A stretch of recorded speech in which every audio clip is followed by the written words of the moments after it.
Salut, vous êtes sur le podcast Timothée dessine. Je suis Timothée, c'est moi qui dessine. Je suis illustrateur, directeur artistique et puis prof de dessin en présentiel dans une association à Gréoux-les-Bains, donc c'est en Provence. Et puis pour ceux qui veulent, sur Internet, voilà, je peux donner des cours particuliers.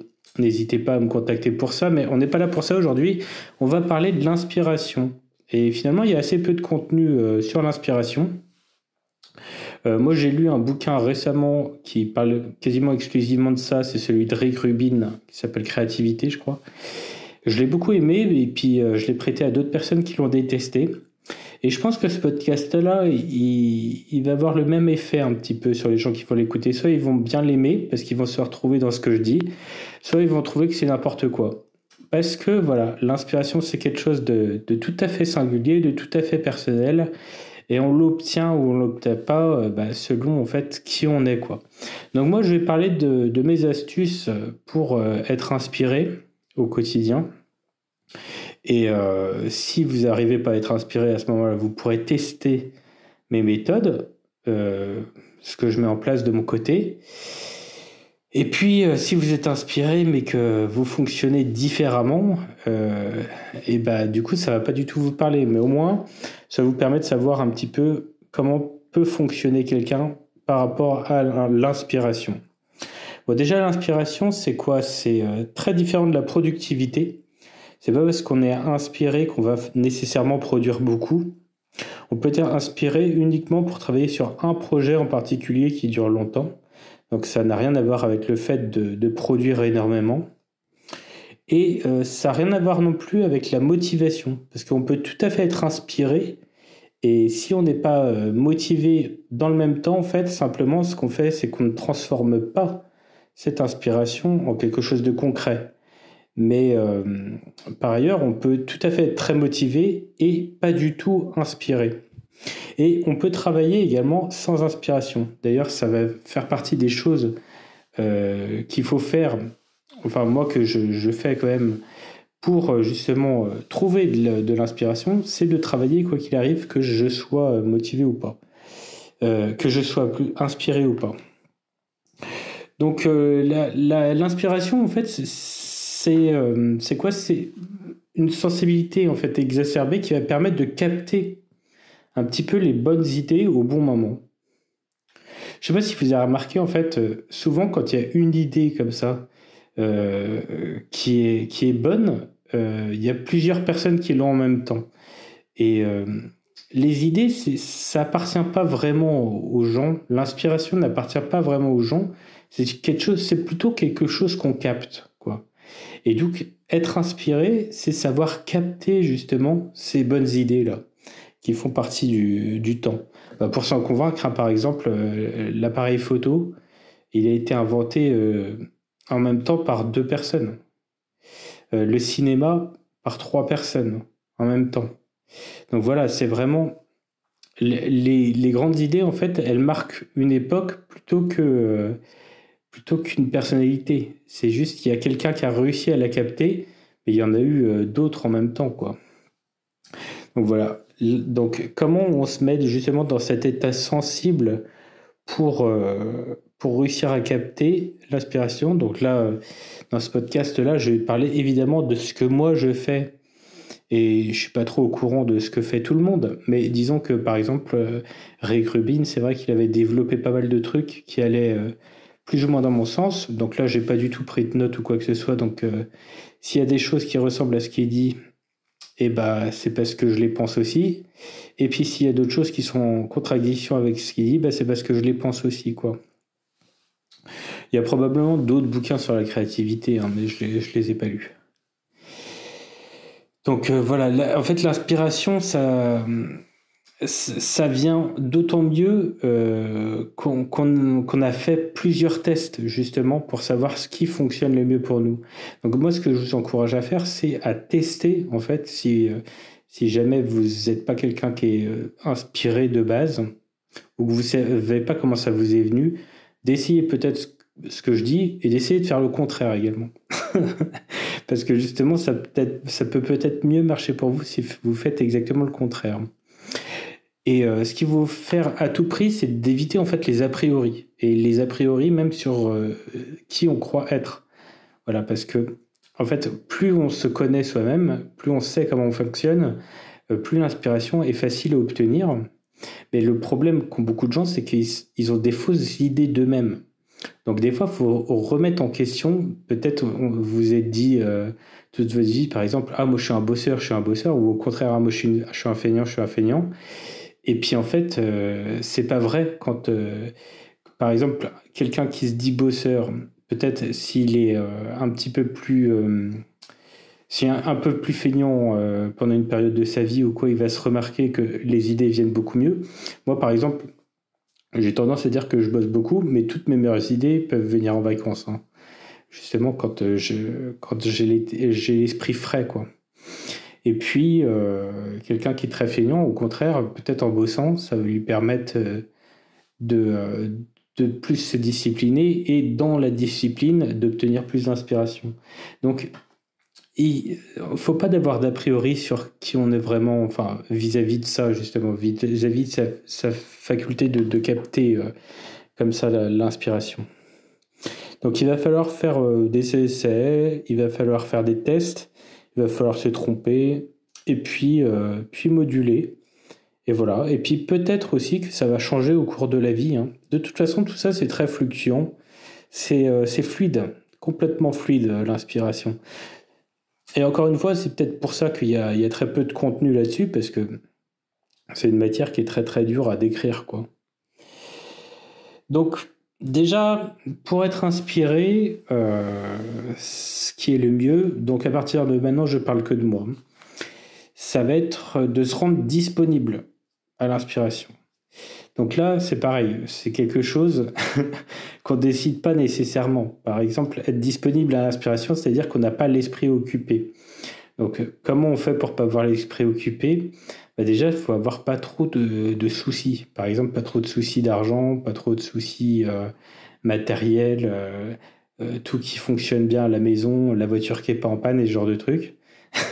C'est vrai que ça rend beaucoup plus facile sa disponibilité pour accueillir l'inspiration, quoi. Et puis, si on a des problèmes, quand même, parce que de temps en temps, on peut pas pallier, hein, simplement ça nous tombe dessus ou quoi que ce soit.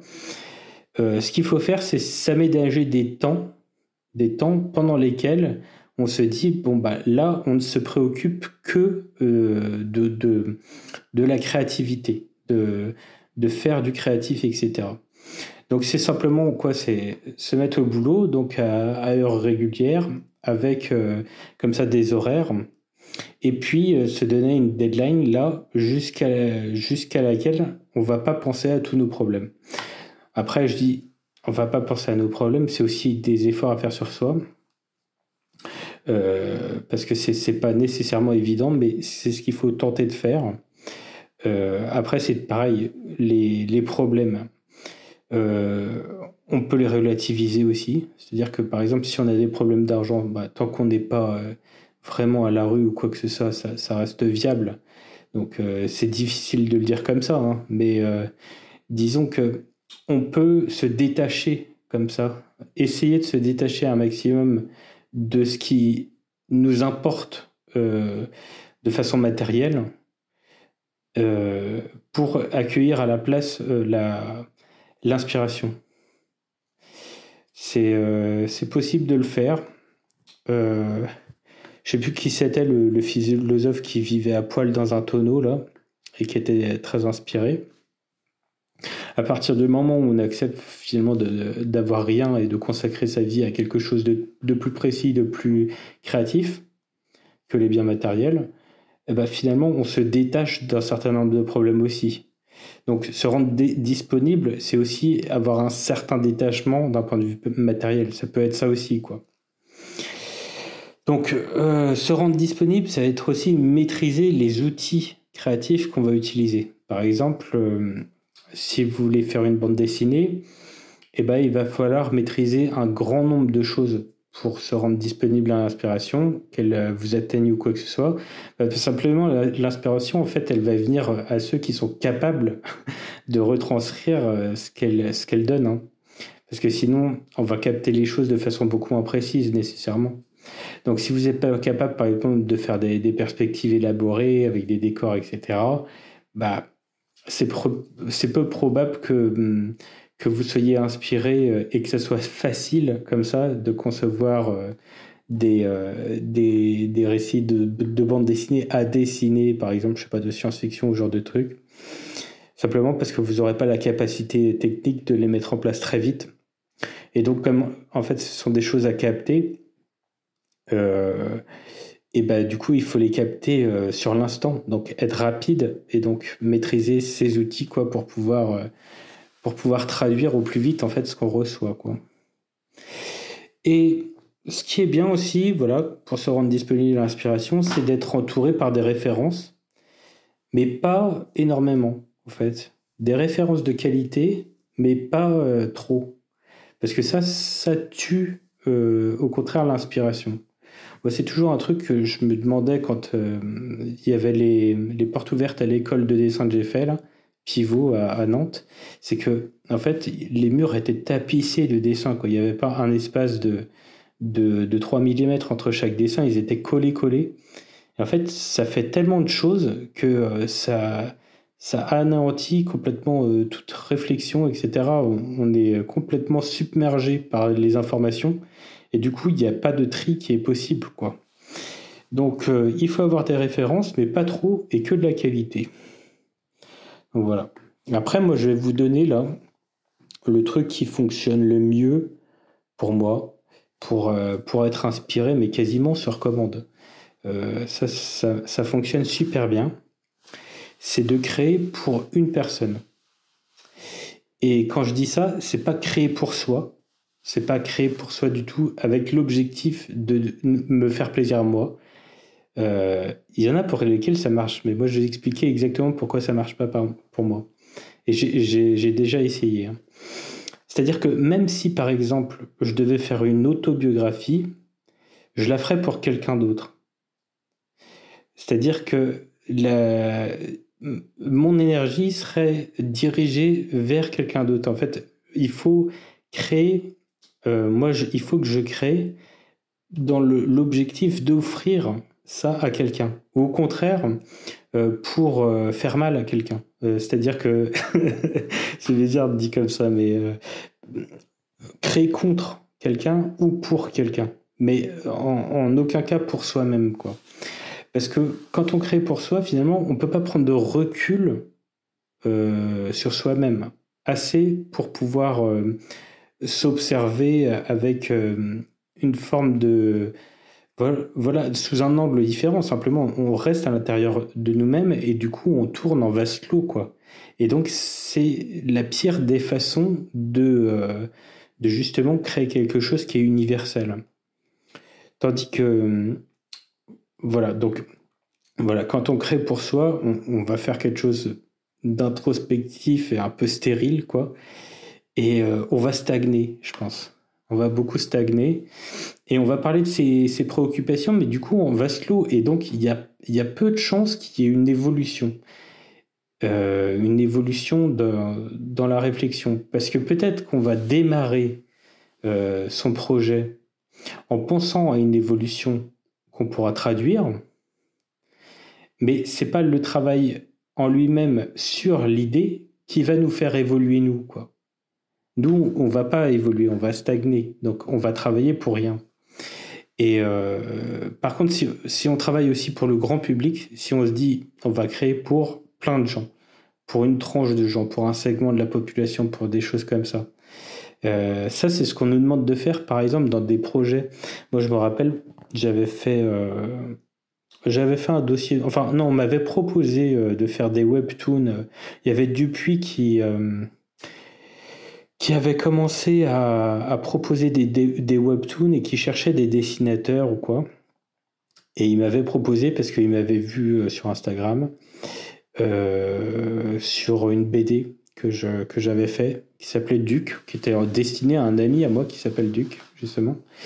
Et ça leur avait parlé et il m'avait dit, demandé de faire quelque chose. Et donc j'ai écrit un scénario et ils m'ont dit oui, mais par contre, il faut que tu penses bien à l'inscrire dans tel segment.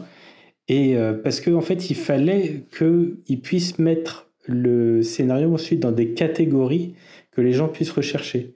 Donc peut-être ce serait par exemple drame familial et mélanger un autre truc, enfin bref. Et à chaque fois, ça correspondait pour telle tranche d'âge aussi. Voilà. Telle tranche d'âge qui est plutôt intéressée par la comédie. Enfin, quelque chose de très flou comme ça, pas du tout centré, pas du tout précis, pas du tout détaillé. Et en fait, le problème quand on travaille comme ça, et d'ailleurs, on remarque les webtoons, il y en a quasiment aucun qui sont vraiment intéressants. Parce que, à moins que ce soit justement des choses qui soient plus personnelles, mais du moins sur cette plateforme-là, par exemple, et puis sur plein d'autres, bah en fait, c'est des trucs qui sont complètement neutres. Par exemple, quand c'est de l'humour, c'est jamais drôle. Parce que ça vise toujours à plaire à trop de monde, à blesser trop peu de personnes. Donc c'est toujours fade, en fait. Et ça fonctionne pas parce que c'est basé que sur des suppositions. Il n'y a rien de crédible. En fait, on communique, on crée des hommes de paille comme ça, et puis on les met en scène, on s'adresse à des hommes, on s'adresse à eux, quoi. C'est destiné à des hommes de paille, le truc. Donc ça peut pas vraiment fonctionner parce que les hommes de paille, finalement, c'est nous qui les concevons. Donc ça revient en fait à l'idée de créer pour soi, c'est-à-dire que de créer d'après des idées préconçues qu'on ne peut pas observer de l'extérieur. Tandis que, voilà, moi la solution que j'ai, c'est que je crée tout le temps les choses pour une personne précise. Et d'ailleurs, quand on ouvre des romans ou quoi que ce soit, il y a marqué, voilà, pour tel nom, tel nom. Et souvent les romanciers ils font ça, c'est-à-dire qu'ils écrivent les romans pour quelqu'un, quoi.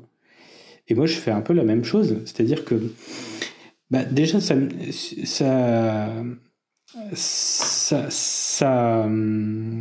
permet, enfin, ça me met dans une dynamique où je vais offrir un cadeau. Et ça, s'il y a quelque chose qui est excellent, qu'on préfère tous, même que de recevoir les cadeaux, c'est d'en faire. Et quand on fait des cadeaux, on a envie d'être généreux. On est très généreux.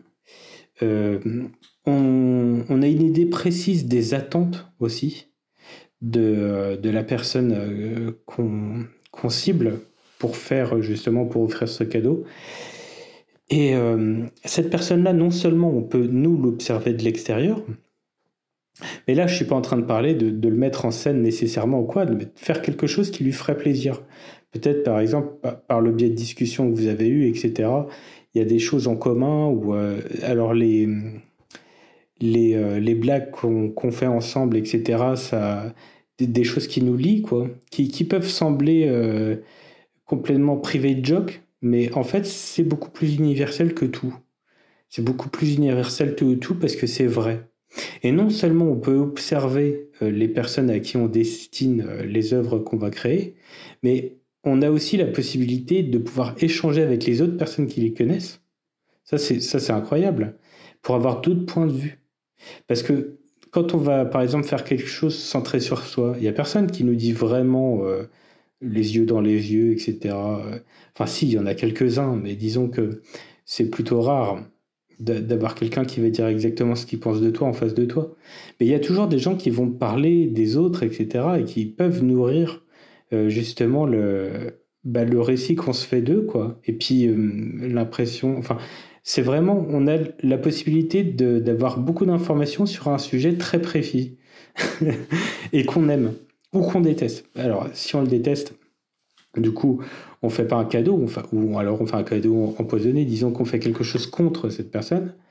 Et si au contraire on l'aime, et bah, du coup, on va produire pour cette personne. Et de cette façon-là, l'inspiration, elle est très très fluide. Elle arrive beaucoup mieux. Elle est très facile à capter, quoi.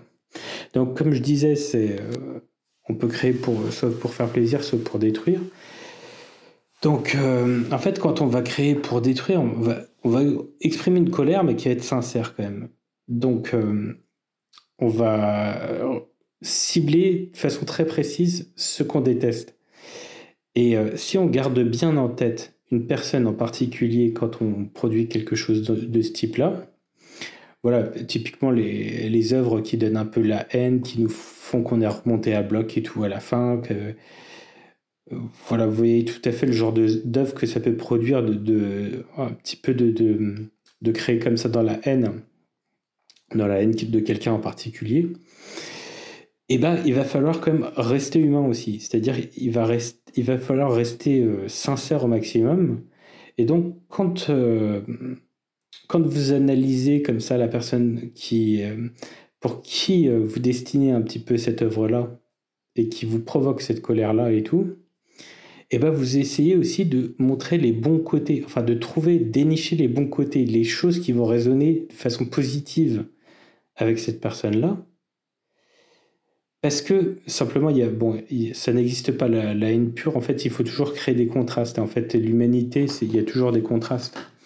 Et puis, il faut se dire aussi que si vous arrivez à capter ce qui fait plaisir à la personne que vous détestez comme ça, à qui est destinée votre œuvre en opposition à elle, et ben, ça lui fera d'autant plus mal, en fait. Parce que, justement, vous pourrez détruire aussi ce qui lui fait plaisir.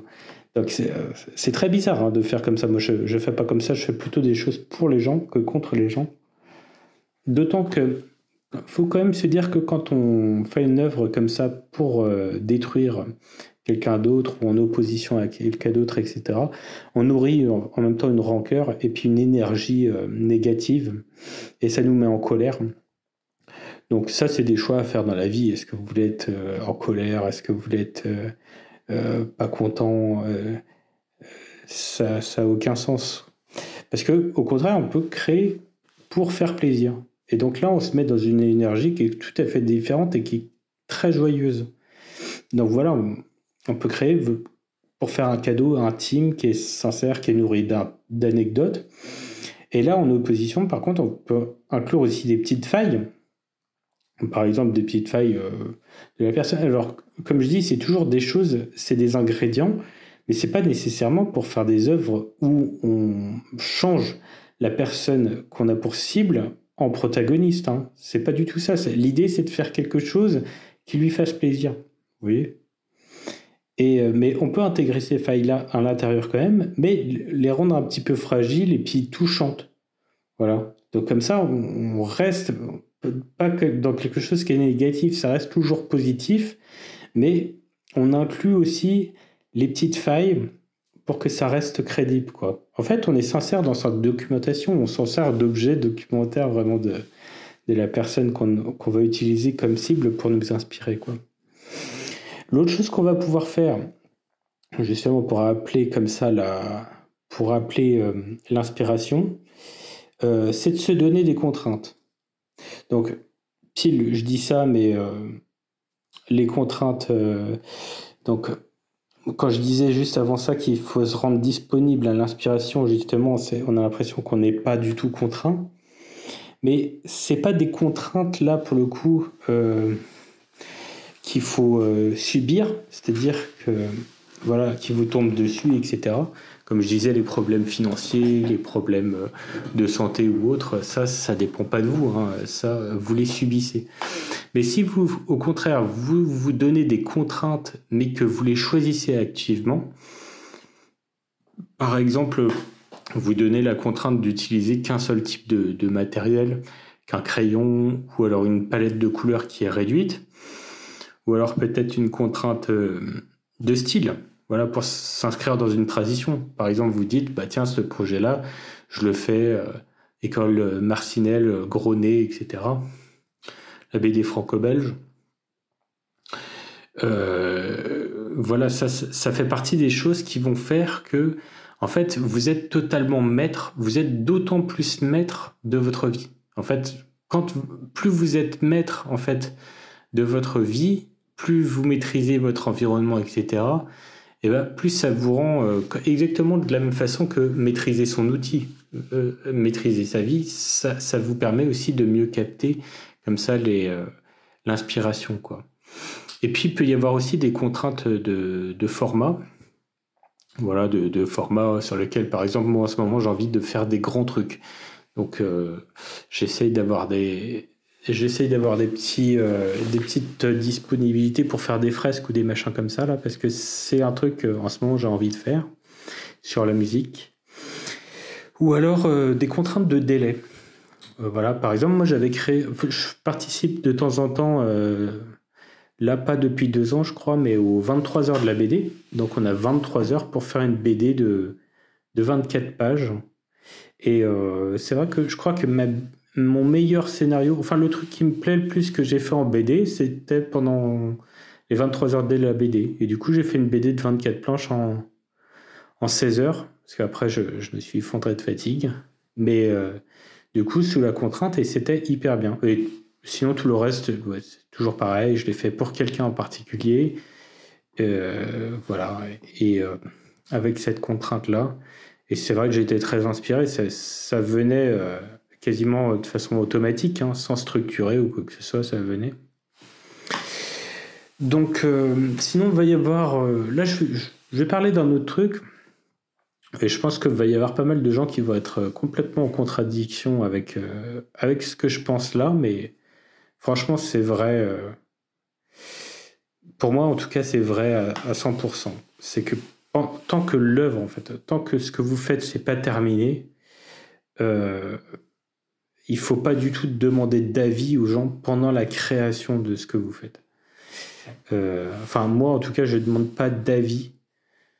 Alors, des fois, je suis obligé parce que c'est pour le boulot. Mais en fait, c'est invariable, ça rend toujours les projets moins bien. Ça rend toujours les projets moins bien parce que le truc le mieux à faire, c'est de finir le projet et après de demander l'avis. Et ça ne veut pas pour autant dire qu'on va faire quelque chose qui est bien, mais ça va faire quelque chose qui est fini. Et donc l'avis des gens, il va pouvoir être utile. Parce que, en fait, quand vous montrez quoi que ce soit auquel vous pensez une idée ou quoi que ce soit, à quelqu'un, même un professionnel, même quelqu'un qui sait dessiner, même quelqu'un qui est créatif, etc., il n'aura pas du tout la vision de l'aboutissement de ce truc-là. Et donc, il va l'analyser par le spectre de ce qu'il pense que ça donnera quand ça sera terminé. Et en fait, ils sont tout le temps à côté de la plaque. C'est-à-dire qu'ils ont tout le temps l'impression qu'il y a trop d'informations ou pas assez, ou qu'il y a ça qui pourrait être exprimé mieux, etc. Alors que le truc n'est pas fini, simplement. Le truc n'est pas terminé. Et ils ne peuvent pas du tout se rendre compte. Donc ça ne sert à rien, en fait, de demander des avis pendant que le truc est en train de se faire. À la limite, il faut mieux finir si c'est des gros projets, par exemple, avec plusieurs créations, etc. Et encore, non. Je pense qu'il faut finir l'intégralité. En fait, c'est encore le mieux. Des fois, c'est pas possible. J'imagine que c'est pas possible de temps en temps. Et si on travaille en équipe, c'est impossible. Mais moi, c'est pas mon cas. Moi, je travaille quasiment exclusivement seul, sauf sur des petits projets quand je fais de la direction où j'ai quelqu'un pour faire de la 3D ou ce genre de trucs, par exemple. Mais je demande pas enfin, si des fois je suis obligé, mais à ce moment-là, ça rend les choses moins bien. C'était invariable. Mais du moins, moi, mon objectif à la fin des fins, c'est de pouvoir faire mes trucs et de demander de l'avis à personne jusqu'à ce que le truc sorte. Et à ce moment-là, des fois, il faut accepter. Donc, on a travaillé pendant 3 mois sur quelque chose qui est raté, quoi. Mais au moins, les retours qu'on va recevoir au bout de ces 3 mois-là, c'est des retours qui pourront être utiles parce qu'ils sont basés sur quelque chose qui est fini et qui est concret. Voilà. Parce que sans ça, on pouvait toujours se dire « Ah bah moi, je pense que si j'avais fait mon idée, ça aurait été mieux, etc. » Donc c'est encore le pire parce qu'en plus de ça, on est dans le flou. Parce qu'on ne pourra jamais savoir même si notre première idée, elle était bien ou pas. Il y a juste quelqu'un qui vient dire « Ah non, ça va pas fonctionner. » Mais qu'est-ce qu'il en sait? Ben, il n'en sait rien du tout parce qu'il n'est pas dans notre tête. Donc la subjectivité, c'est un truc très précieux et puis elle doit être préservée complètement intacte. En fait, la subjectivité, être subjectif, ne pas être objectif, être complètement subjectif. Une œuvre d'art, le mieux, c'est qu'elle soit complètement subjective parce qu'elle est beaucoup plus crédible, elle est beaucoup plus réelle parce qu'elle est traversée par vous, quoi. Complètement traversée par vous. Donc, et d'ailleurs, il faut traverser tout seul, voilà, ce processus, mais jusqu'au bout. Et ça peut être compliqué et tout, mais il faut faire, il faut s'y tenir. Quand on a une idée, qu'on sent qu'elle est bonne, peut-être on laisse passer un moment ou quoi que ce soit pour se dire, après l'avoir écrite, pour s'auto-analyser soi-même. Mais on va pas demander son avis à quelqu'un d'autre, parce qu'il ne saura pas la transformer de la même façon que ce que vous aviez en tête quand vous avez eu l'idée. Hein. Chacun a sa vision du truc, etc. Il y a des gens qui n'arrivent pas à percevoir qu'un truc est bien avant que ça soit concret, quoi. Voilà. Puis en plus de ça, une œuvre, si jamais vous vous impliquez, comme je le disais, dans l'objectif de, par exemple, d'offrir ça à quelqu'un, de faire, de créer dans l'objectif d'être au service de quelqu'un, enfin de lui faire un cadeau, etc. Et ben, dans cette dynamique-là, en fait, on révèle pas en avance les cadeaux qu'on va faire. L'impact, il est beaucoup moins fort. Donc il n'y a aucun intérêt à faire ça. Hein. En fait, le seul problème, c'est qu'on peut perdre beaucoup de temps à travailler sur des choses qui servent à rien. Mais c'est des risques à prendre. Je pense que c'est un risque à prendre. Et il y a des choses qui vont marcher, des choses qui vont pas marcher, etc. Mais il n'y a rien de plus frustrant, en fait, c'est ça. C'est surtout que c'est extrêmement frustrant de se faire entendre dire qu'il faudrait refaire ci ou ça parce que ça ne va pas. Et du coup, ça nous met dans le doute, etc. Alors que le truc n'existe pas encore et donc on n'en sait rien, quoi. Tant que ça n'existe pas, on ne sait pas, quoi. Donc voilà. Et quand on fait ça, en fait, on se transforme en l'outil des autres. Donc on veut pas être l'outil des autres, en fait. Si les autres, ils veulent faire leur truc, et ben ils ont qu'à apprendre à dessiner ou quoi que ce soit et puis faire leur truc. Mais il y a personne qui doit, voilà, vous détourner de votre intention, quoi. Je pense. Donc voilà, dans ce podcast, c'était laborieux, mais parce que c'est un sujet qui est, comme je disais, qui est fluide et qui est pas bien structuré en lui-même. Hein. L'inspiration, c'est quelque chose, on capte pas, etc. On peut se mettre en condition, mais c'est toujours délicat. Donc, le récapitulatif des petites astuces que je donne, moi, simplement, c'est de parvenir à maîtriser son temps et son environnement, donc d'être dans de bonnes dispositions, voilà, ou essayer de se les créer un petit peu de façon artificielle, en se détachant comme ça de nos problèmes, aussi bien qu'on peut le faire. L'autre astuce que j'avais, c'est de créer pour une personne très précise, et que ce soit pas nous ou un groupe de personnes, mais une personne vraiment précise en particulier. Ça facilite beaucoup l'inspiration.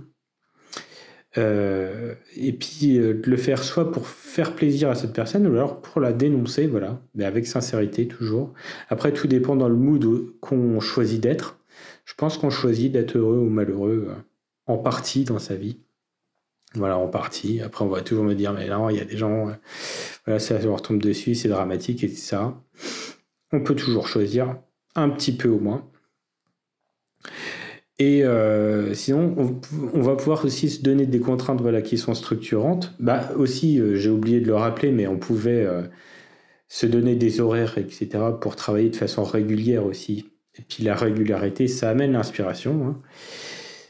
Se donner des contraintes qui sont structurantes, comme des deadlines, un choix d'outils à utiliser, d'autres à proscrire, ce genre de choses. Et puis, le dernier point, c'était de ne pas demander l'avis des autres pendant la phase de création. Voilà. Après la phase de création, quand c'est terminé, ouais, ok. Mais sans ça, en fait, ils ne savent même pas de quoi vous parlez tant que c'est pas fini, quoi. Mais même si c'est pas, tant que ça n'est pas complètement fini. Voilà. Donc voilà, c'est quelque chose qui est impossible à maintenir et à concrétiser dans un cadre professionnel. Du moins, c'est très difficile. À moins qu'on ait des opportunités, etc. dans la vie que je n'ai pas moi. Donc moi, des fois, c'est le truc qui me frustre le plus. Je pense que je suis passé à côté de beaucoup de mes meilleures idées à cause de ça. Du coup, au détriment de mes clients et de moi-même. Puisque, voilà, on m'a dit non, ça va trop loin, ça c'est trop compliqué, ça c'est confus, etc. alors que j'avais des idées assez précises pour justement le concrétiser et faire en sorte que l'ensemble soit harmonieux, harmonisé. Je ne veux pas dire cohérent parce que ça l'est pas forcément, mais du moins harmonisé et avec des impacts émotionnels forts. Mais bon, voilà, c'est comme ça. Il n'y a qu'un truc qui n'existera pas dans le futur et c'est le passé.